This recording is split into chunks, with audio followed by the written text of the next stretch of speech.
From the studios of Farm Journal Broadcast, this is Ag Day.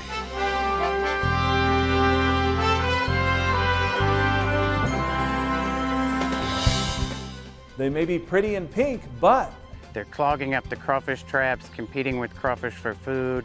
what the issue is causing some farmers to do in Louisiana. As deadly bird flu cases grow across the country, USDA takes additional steps to try and stop the spread. And President Biden calls for more aid for Ukraine, and US Ag could play a part. It's going to help support American farmers produce more crops like wheat and oilseed. How the announcement could impact spring planting right now on Ag Gag. Good morning, I'm Clinton Griffiths. President Biden is now asking Congress for an additional $33 billion to help Ukraine fight back against a Russian invasion. And U.S. farmers could be playing a role in helping make sure people are fed while the war rages on. As part of that funding, the White House is calling for an additional $500 million in food production assistance here at home. It says the money would be used to provide farmers with an increased number of loans and crop insurance incentives so they can grow more things such as wheat and soybeans. The request would allow for greater access to credit and lower the risk for farmers to grow those crops. The White House saying it wants farmers to grow more crops that are experiencing a global shortage due to the war. Ukraine was one of the world's largest agricultural producers. It typically grows 10% of all the wheat that's shipped around the world. Putin has asserted sanctions are blocking food from Ukraine and Russia getting on the market, the sanctions we've imposed on Russia. Simply not true. Putin's war, not sanctions, are impacting the harvest of food and disrupting the movement of that food by land and sea to nations around the globe that need it. This funding is going to help ease rising food prices at home as well and abroad caused by Russia's war in Ukraine. It's going to help support American farmers produce more crops like wheat and oilseed, which is good for rural America, good for the American consumer, and good for the world. Details on exactly how this assistance or incentives for U.S. farmers will work are still coming in. As part of the fight against a global food crisis, USDA announcing a drawdown of the full balance of the Bill Emerson Humanitarian Trust. Now, the trust is overseen by USDA and the U.S. Agency for International Development. As we first told you yesterday, it will be part of an effort to give $670 million in food assistance to countries in need to prevent global food insecurity.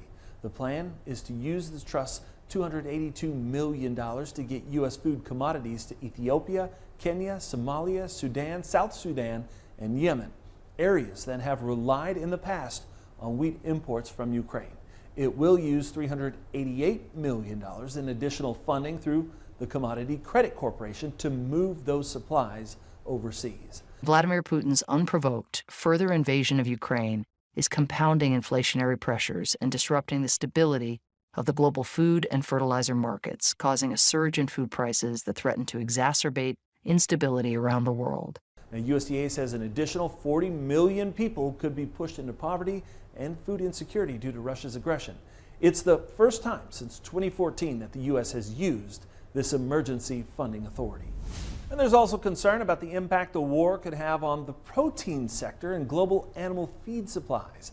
The U.S. Meat Export Federation saying Russia, Ukraine, and Belarus combined exported about 60,000 tons of beef to China. But they say where it really matters is on the feed side. Ukraine is the number 3 corn exporter, number 2 barley exporter, and number 1 when it comes to sunflowers. Russia has been the largest wheat exporter. There's obviously growing concern about feed availability, especially in Europe, of which Ukraine is 40% of EU imports of corn, barley, and wheat. And for example, China, Ukraine is about 23% of those same imports. So on the feed side, there's real concern about availability because not only are we worried about this crop that should be planted right now, but also the grain in storage that was still to be exported for the rest of this crop year. And those exports aren't going out of ports right now. Bohr says Ukraine is working to try and move some grain by rail into Europe. All the snow and rain we've had lately in portions of the country, you would think that would help lessen drought conditions. Meteorologist Malheur Savik joins us with an update. Matt. Yeah, Clinton, we've got a new drought monitor to show you, and it looks like it's improved in some parts of the lower 48, especially in parts of the Dakotas. We've got improvements there. No more really severe to extreme drought in North Dakota. South Dakota, though, still remains a little bit on the drier side, especially in the southern part of the state.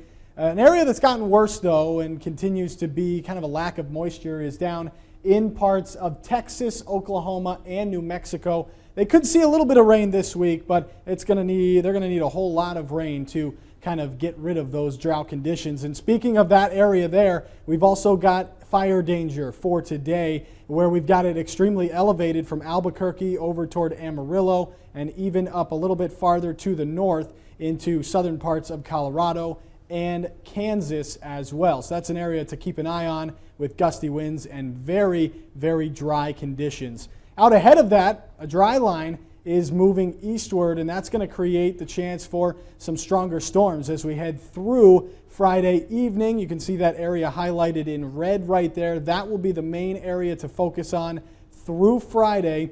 As that storm system starts to wrap up, we'll be moving that severe threat eastward into Saturday afternoon and evening, where we could see some more stronger storms into places like Illinois and Indiana, even up into the Midwest as well. So that's something we'll continue to watch here on Ag Day. And how great is this? Check out Bart there, celebrating his 90th trip around the sun by taking a ride on a horse in Stillwater, Oklahoma. Happy birthday, Bart, and we hope you get to do it all again next year. I'll have more on your forecast coming up. USDA is upping its fight against the deadly bird flu. It says the virus has now been confirmed in 29 states, affecting more than 33 million birds. And Secretary Tom Vilsack announcing the transfer of nearly $263 million from the Commodity Credit Corporation to APHIS, the agency's Animal and Plant Health Inspection Service. Now, the money will allow APHIS to continue working with state and local partners to quickly identify and address cases of highly pathogenic avian influenza in the U.S. While the beef industry took center stage this week on Capitol Hill, officials were also focused on railroad congestion and service issues right now. The Surface Transportation Board hearing from the Secretary of Transportation, Pete Buttigieg, and the Deputy Secretary of Ag, Jewel Bronow, saying Union Pacific recently announced a cutback in the number of cars it has online, and that the railroad has asked fertilizer shippers to cut their volume by 20%. The Farm Journal Washington analyst Jim Wiesmeyer says companies have reportedly reached an agreement with UP to deal with those reductions. The hearing comes as shippers and labor unions complain U.S. railroad business decisions have led to rail delays, worker shortages, and strained supply chains. Now, rail executives are blaming the pandemic for the problem. The Transportation Secretary calling for more investment in the rail workforce. Turnover is still far above normal levels, which presents both safety and workforce concerns. We need a full and robust workforce to keep people and goods moving across the country. And for our part, USDOT is investing in training programs and workforce development through the President's bipartisan infrastructure law. A representative from the National Grain and Feed Association also testified. The group estimating the combined cost to the grain industry due to lost revenues and additional freight expenses in the first quarter of 2022 at over $100 million. They say these extra costs are either passed to the participant, which is reflected in the grain basis paid to the farmer, or passed on to the consumer. The corn market is working through a number of variables. We'll find out what the experts are watching next. And later, an invasive snail is showing up in crawfish ponds across the South. What it means for the future of production today in the country. It's time to sign up for the 2022 United Pork Americas Conference in Orlando, Florida. Register today at unitedporkamericas.com and join us September 7th through the 9th.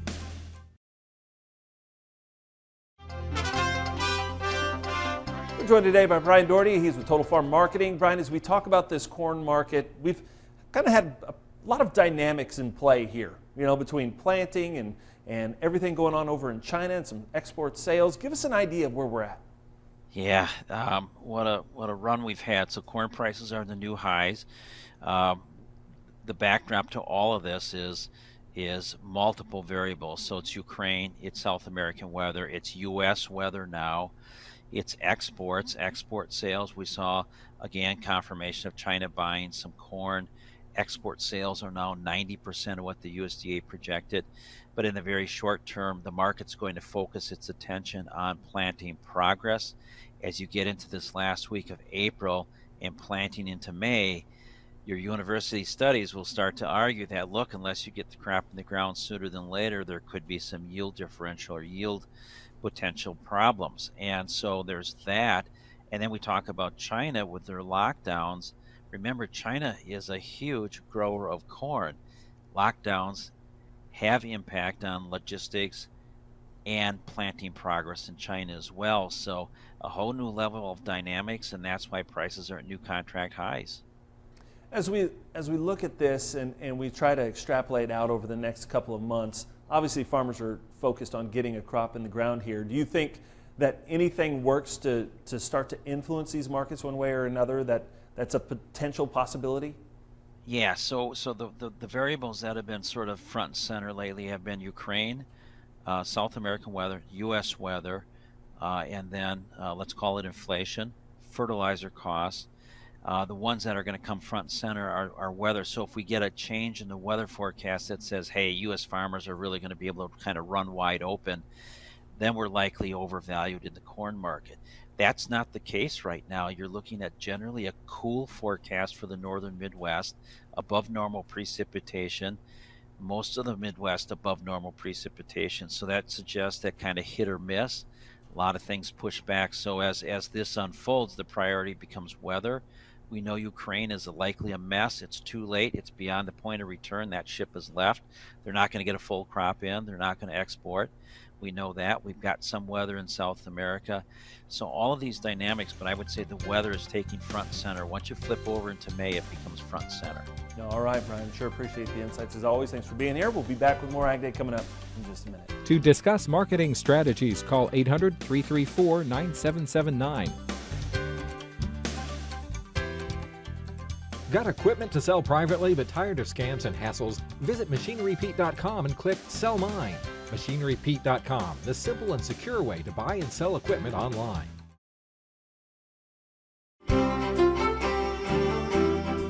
Meteorologist Matt Yurosavik joining us here for our national forecast, and starting with severe weather. It's that time of year, Matt, where spring storms start to pop up. Oh yeah, and we've got that drier weather back to the west. We've got a dry line in parts of Oklahoma and Texas. So that's something that's going to be continuing to move east, and another storm popping up as we head through today and tomorrow. And as that storm system gets going, the chance for severe weather there highlighted in yellow all the way from northern portions of Nebraska and into Iowa there near Omaha down through Kansas City and all the way down towards Dallas, Texas, seeing the chance for some stronger storms. But the best chance is going to be right here through central and northern portions of Oklahoma, right through eastern Kansas, Wichita, Oklahoma City included in that. And that's where we could see some of those stronger storms, some of those stronger supercells out ahead of that dry line as that system starts to get going. Now, this threat moves north and east as we head through Saturday. Places like Illinois, Indiana, all the way down through parts of Missouri and Arkansas, seeing the chance for some of those stronger storms. That includes Indianapolis, St. Louis, down towards Memphis or just to the north of there. It also includes the Chicago area as well. So that's something we'll be watching as we head into the weekend. Here's a look at that system. It's going to get going as we head through today. You can see that dry line down to the south, warm front out ahead of this. And as this storm system wraps up, again, there is that area highlighted in red for that chance of severe weather. To the warm front to the north, dry line to the south, those are what is going to kind of power up those storms as we head through the afternoon. You can see some of those get going as that low moves farther to the north. But then we kind of get that occluded low. And as it moves farther to the north and east, we've got this area here highlighted in red. You've got a warm front coming through Chicago in the evening and a cold front trailing it. In between those fronts, that is where we've got the chance for some strong gusty winds and some stronger thunderstorms as well. That's really the only show in town. We've got high pressure to the east and back to the west. Just a light cold front moving into the northwest, bringing some higher elevation snow and some rain with that as well. Most of the rain's going to fall with this storm system in the upper Midwest. Again, still wanting to get out into those fields, and it looks like we're going to see a lot of rain across the lower 48, except where we need it the most, West Texas all the way back through Southern California, going to stay pretty dry. And out ahead of this storm, it's going to be very, very warm, with temperatures getting a little bit cooler on the northern side, but 70s and 80s out ahead of that storm system. That's all because of the jet stream. Here's that cutoff low moving right up through the north and then keeping it pretty active as we head through the week and into next week. We'll continue to follow that on Ag Day. That's a look around the country. Now let's take a look at the weather where you live. Arcadia, Florida, mostly sunny with evening showers, a high of 82 degrees. Terre Haute, Indiana, cloudy with showers, a high of 64 degrees. And Helena, Montana, rain and snow likely, a high of 48 with temperatures dropping.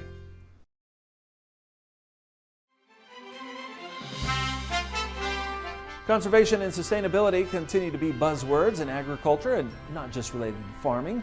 This week, a host of people were in South Carolina for the U.S. Roundtable for Sustainable Beef Conference. Attendees discussing what sustainability means, how to define it, and how the beef industry can better meet the demands of consumers and food companies while focusing on high-quality beef. We're probably at the same place we were in 1991 when we initially did the first National Beef Quality Audit.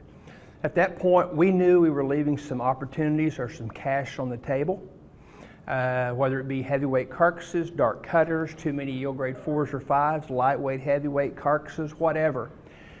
So we went in there and started measuring. That's where we're at right now, in my opinion, on the sustainability front, is we're trying to measure, trying to come up with some documentation because, number one, our consumers are expecting us to do this. It needs to be a priority. And it's something that we have about 8 years to wrap our hands around. So we have to do this if we want to be a sustainable industry. Now, Morgan says ranchers have a great story to tell. It's just a matter of having the numbers to back it up. The Supreme Court is denying an appeal by the state of Kansas after an Ag Gag law was struck down by a lower court.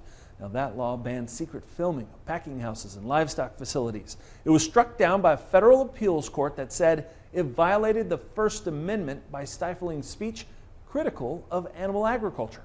The law made it a crime for anyone to take a picture or video at an animal facility without the owner's consent or to enter a facility under false pretenses. Now, the Supreme Court leaving the lower court's decision in place. Other appeals on similar laws in Iowa and Idaho have been split. Well, if you love crawfish, there's worry about new competition showing up in ponds. An invasive snail is a big concern for farmers in Louisiana. Details next in the country.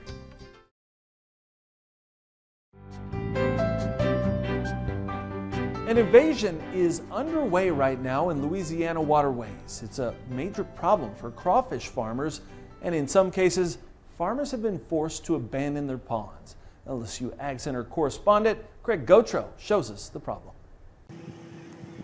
These pink masses are a clear sign an invasion is underway. The eggs belong to apple snails, which are prolific breeders and are causing major problems for crawfish farmers. Female snails can lay one egg mass about every week in the summertime, and each one of those egg masses can have anywhere from 200 to up to 1,000 eggs. For crawfish farmers, apple snails can become so numerous it is no longer profitable to fish some of their ponds.